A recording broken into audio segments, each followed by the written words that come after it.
Nasabat ang mahigit 4 na milyong pisong halaga ng puting sibuyas na ipinuslit umano mula China at planong ibagsak sa Divisoria sa Maynila.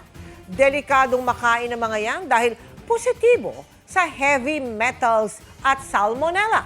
Nakatutok si Bernadette Reyes. Libu-libong sako ng sibuyas ang nasabat ng Philippine National Police Criminal Investigation and Detection Group sa isang warehouse sa Barangay Laug, Mexico, Pampanga.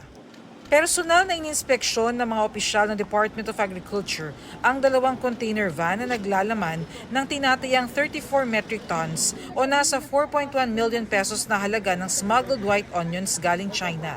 Dumating raw ito sa Port of Subic noong April 20.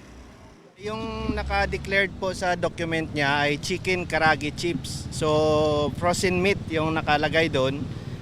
Pero yung karga nung truck nila is sibuyas po.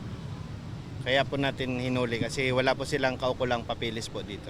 Base sa pagsusuri ng Bureau of Plant Industry, Plant Product Safety Services Division at National Plant Quarantine Services Division, positibo sa heavy metals at salmonella ang mga smuggled na sibuyas. Ang masama dito ay positive siya for microbiologicals, may salmonella. So delikado to. May nag-import nito na malamang murang-mura binili to dahil mukhang reject na to sa bansang pinanggalingan, no? Tapos sinubukan ibenta dito dahil mura nga at na-smuggle. Delikado to. Salmonella to, nakakapatay ng tao to.